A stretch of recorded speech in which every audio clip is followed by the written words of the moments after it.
Hi guys, so we are going to finish up the somatoform and dissociative disorders chapter by talking about dissociative disorders. So when we talk about dissociation, this is something that happens that basically separates you from who you are. You dissociate. You are removed from your core sense of self.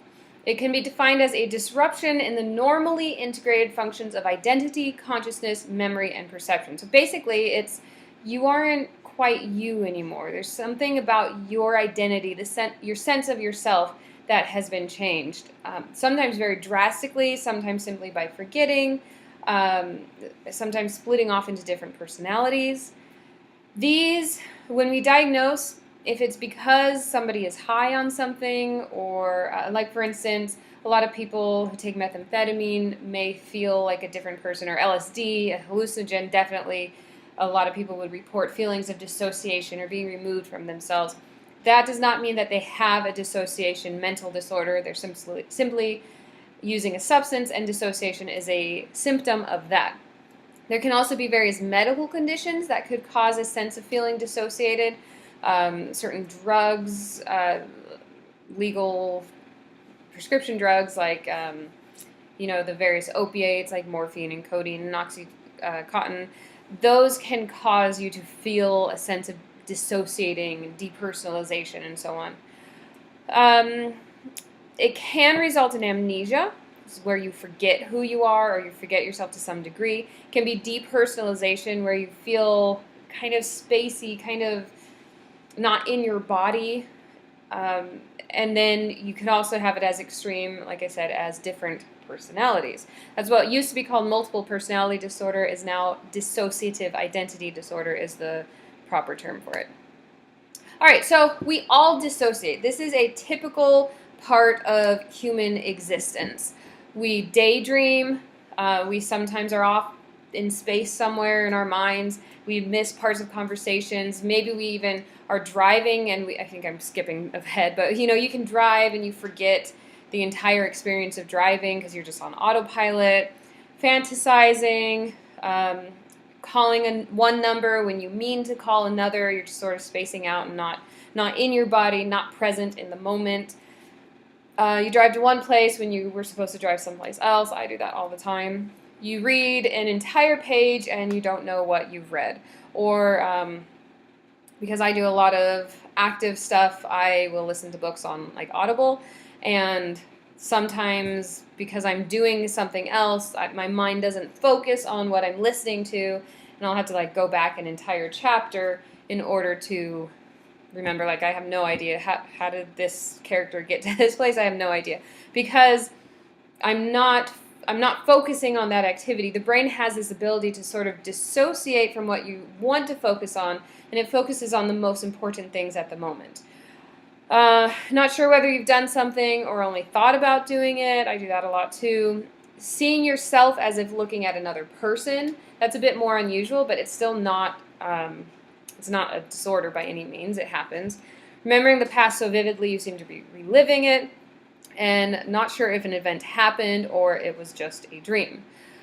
So these are all normal things. If you do these things, it does not mean you have a dissociative mental disorder. This is just, dissociation is a part of the everyday experience. So that's something that I really want to emphasize, is that if dissociation wasn't normal, then we wouldn't have dissociative mental disorders. Because all mental disorders is normal behavior taken to an extreme. So daydreaming, fantasizing, not paying attention to what's going on in your life is all the mild version of what these extreme mental disorders are. So what are some causes of typical dissociation? Being tired, being sleep deprived, stressed out. Binge drinking is very good at triggering dissociation. As a matter of fact, we look for dissociation in order to not determine if you're an alcoholic, but to look for a red flag of being an alcoholic. So I had a client once who he blacked out all the time with drinking, and my therapist radar went off and said probably an alcoholic, and which he was. So blacking out doesn't necessarily mean you're an alcoholic, but it's a red flag for it. Drug use, for sure. Confronting a new environment. So that's a stressor. Some people are really good at this. They wouldn't dissociate. Other people are maybe introverts, very shy, difficulty with socialization. They may dissociate. Feeling preoccupied or conflicted, engaging in certain religious or cultural rituals or events. Okay, so there's another important thing. There are people who do, it's called possession trance, where you sort of, it's a self-hypnosis thing where you allow a spirit to enter your body and take it over. I will put a link to a video, a National Geographic video that talks about this, and you can watch it if you're interested. Whether they're making it up in their head or they're actually being possessed by a spirit, that's like your religious studies class, not this one. My personal feeling is, as a therapist, that it does not matter whether you believe them or not. If they believe it, you need to work with their beliefs. I don't think it's helpful at all to say, oh, you're an idiot, you can't be demon-possessed or possessed by the spirits of your ancestors or whatever. I mean, there might be a time and a place for getting them to question certain beliefs. I think all beliefs should be questioned, whether they're true or not.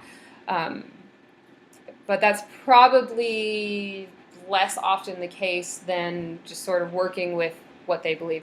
And if you're really like passionately against their beliefs and you have very strong feelings about it, you may want to refer the person to another therapist, or if you're in the medical setting, I know a lot of you are going to be nurses, maybe see if another nurse or PA or whatever can work with the person. So anyhow, caveat there.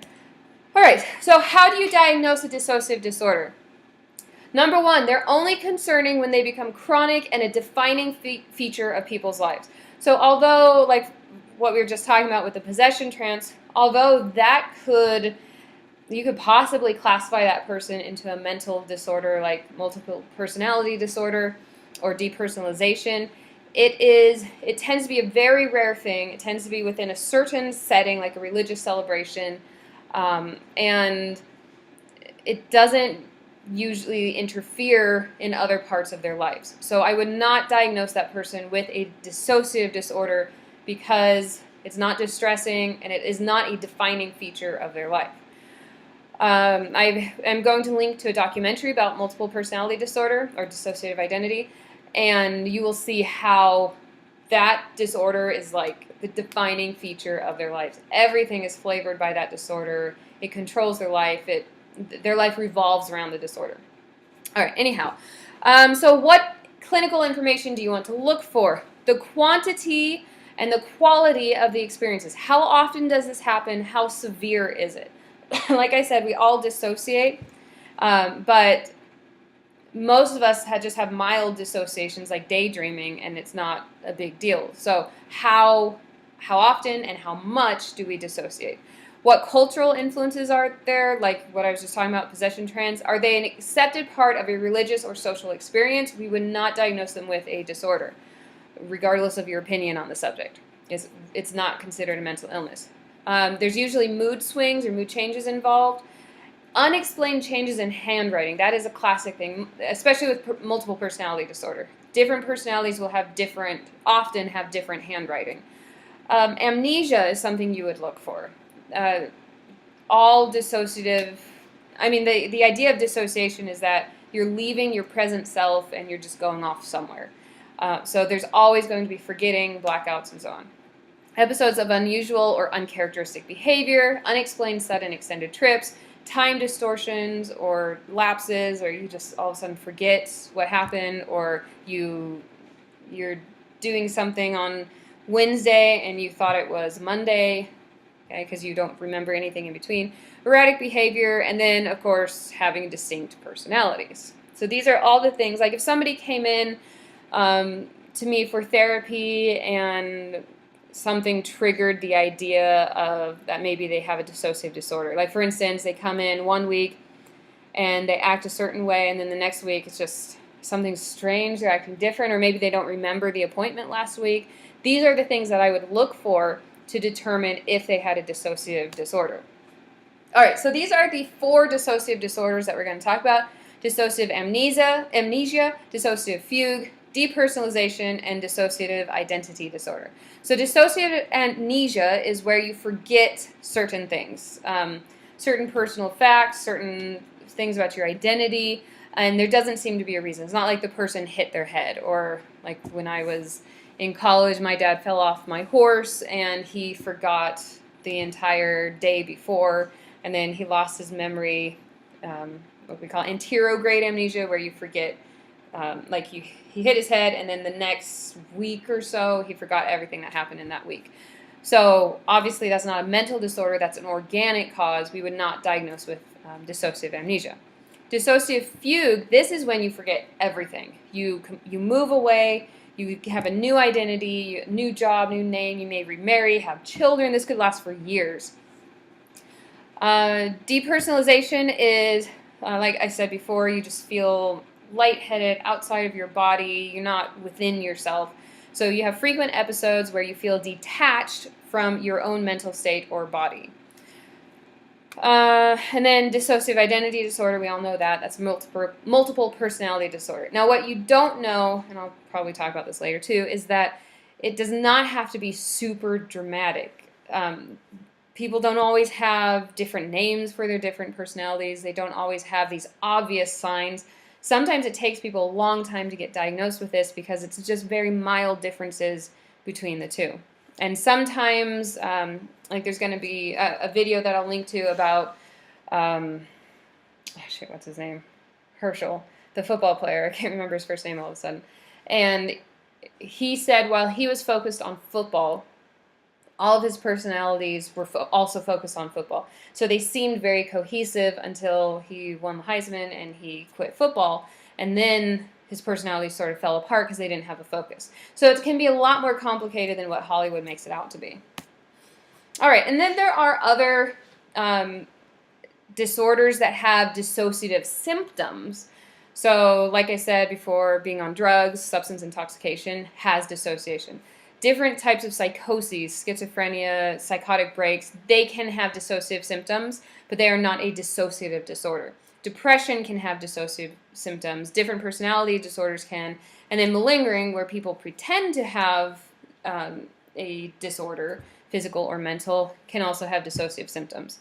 So if I was going to get a client who had dissociative symptoms, I would look to see, is it actually being caused by any of these before I diagnose them with dissociative disorder? Especially malingering. That's with multiple personality disorder. Well, it sort of depends. Like, if it was a criminal who had just murdered somebody and they say they have multiple personality disorder, first thing I would think was malingering. So it's very situational. You just have to use your best judgment. And by the way, I will say before we go on that you tend to become a specialist in certain disorders. So if I got somebody with dissociative disorder, depending on how bad it was, I would probably refer them to somebody else. My specialty is in relationships, marital counseling, domestic violence, and so I would not work with somebody with schizophrenia or multiple personality disorders or anything like that. I may work with them if they had like their own therapist for that disorder and then they were coming to me for relationship help of surrounding the disorder. I would work with them in that situation, but I would never try to work with a dissociative identity disorder issue simply by itself, because that's not my specialty. My entire doctorate and everything is in relationships. All right. So here's an example of dissociative amnesia. Margie and her brother were recently victims of a robbery. Margie was not injured, but her brother was killed when he resisted the robbers. Margie was unable to recall any details from the time of the accident until 4 days later. Okay, so her brain shut down, don't want to deal with this. She did not forget everything. That would be dissociative fugue. She just forgot the certain really emotionally charged, difficult to deal with details surrounding the event. Okay, so I talked about the different types of amnesia before. Anterograde, inability to form new memories.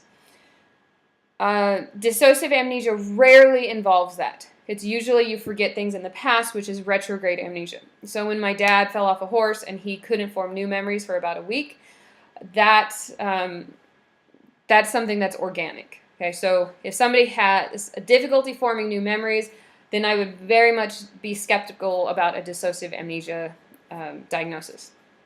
Retrograde amnesia, however, is very common.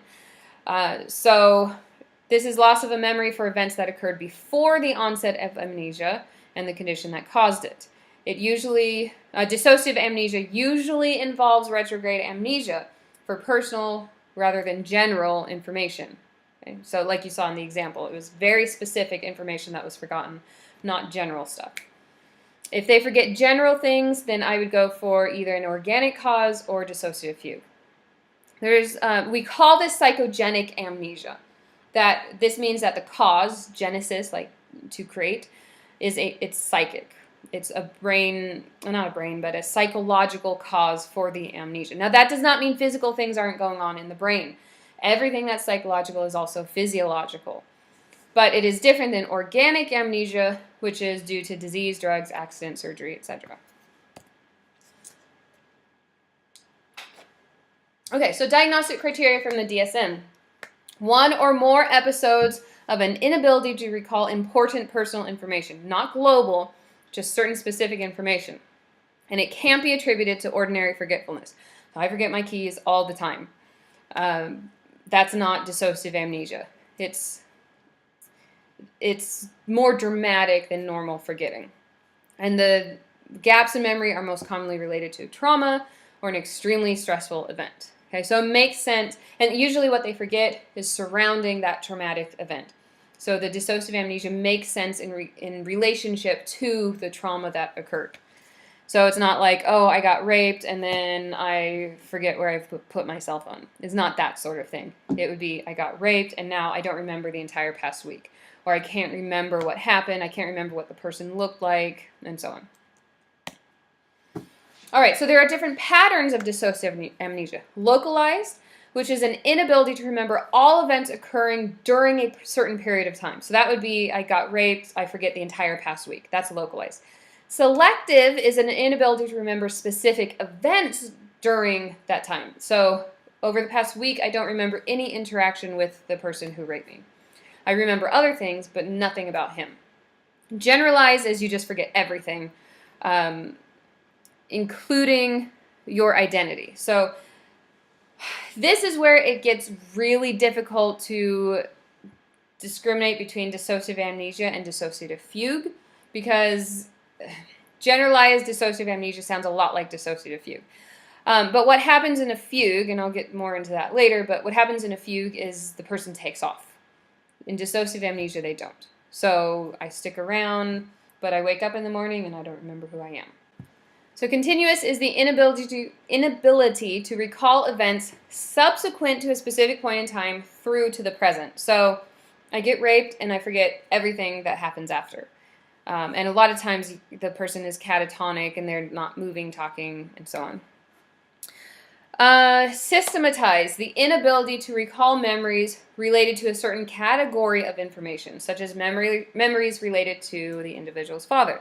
So, going with my story, got raped, let's say by a family member, which is often the case, and I forget, throughout my entire lifespan, I forget everything that has to do with that person. I don't remember who they are, their name, what they look like, anything. All right, so you can see dissociative amnesia has a lot of flavors to it. There's a lot of different ways that it can be expressed, but besides generalized, it tends to be very specific regarding the event. It's also associated with an event with trauma. There's something that triggers dissociative amnesia to happen. Which is what I just said. Typically occurs following traumatic events. May involve motivated forgetting of the traumatic event. So there's a reason to forget. One thing that could also happen, because everything is also physiological, it's not just in your head, it is your body that is creating dissociative amnesia. There may be poor storage of information during a traumatic event due to over-arousal. Over-arousal meaning all of your stress hormones have been flooded, there's cortisol and adrenaline, and that helps you to remember up to a certain point. But when it goes over that helpful point, now cortisol and such blocks the storage of memory. So this person may actually not remember, literally not remember. It's not that they're making it up, but they may literally not have had those memories stored in their brain. Those memories aren't there. Memories weren't made. So if you have somebody with dissociative amnesia, don't blame them like you're purposely forgetting. It may actually be physiological, not forgetting, but never remembering, never having made those memories. This is the same thing as when you are driving and you suddenly get somewhere and you don't remember driving to that place. What happened was your brain didn't think it was important, so it didn't bother wasting the energy storing the memory of driving. So you literally never had a memory made of that trip, and that's why you basically have a blackout. Avoidance of emotions during traumatic events as well as emotional reactions to the events afterwards. So avoidance is an integral part of dissociation. You don't want to deal with those emotions. You can't handle them. And this is a helpful mechanism. It causes problems, but the reason why it's happening is because somewhere in your brain realizes you just cannot deal with this stress. It is not possible. It's not something that you can handle at the moment, so forget it. Let's erase this. Let's never store it. Let's give it to a different part of our personality to deal with, and so it fractures. Well, that's multiple personality, but it's the same thing going on in any dissociative disorder. Okay, so extreme life stress, trauma. Those are the things that are causing dissociative amnesia. Treatments. Helping the person to remember the event. This is important in a controlled way. So safe, not as distressing, not as traumatizing, and then to accept and integrate that trauma into their life. You have to, if there's a current distressing situation going on, you have to be able to help them resolve that and then help them to deal with the coping skills. And I would probably do this in reverse order. And this is, anybody with anxiety, trauma in their life, you do all the same stuff. I would work on their coping skills first, resolve any current distressing situations, and then help them to deal with the actual trauma that happened. If they don't have the coping skills to deal with the stress, how are they going to deal with the trauma? You can't go straight for that. Also, involving family members, somebody who's going to be supportive, not someone who's going to tear the person down, is very important. One of the primary predictors of post-traumatic stress disorder and dissociative disorders is that they don't have a support network to help them. So helping them to, helping the family to know how to support this person is really important. It's one of the best ways to get the person past the trauma, which is part of trauma work, helping them to deal with it. Now, I do not use hypnosis. I don't think it's a good idea. I think people are way too suggestible under hypnosis, and I think there's a lot safer and more effective methods to use in psychology than hypnosis. So I don't suggest that at all. It's not a specialty of mine. There are people who swear by it and think it's wonderful. I personally think there's just too many negative stories about it, negative events that have happened because of it,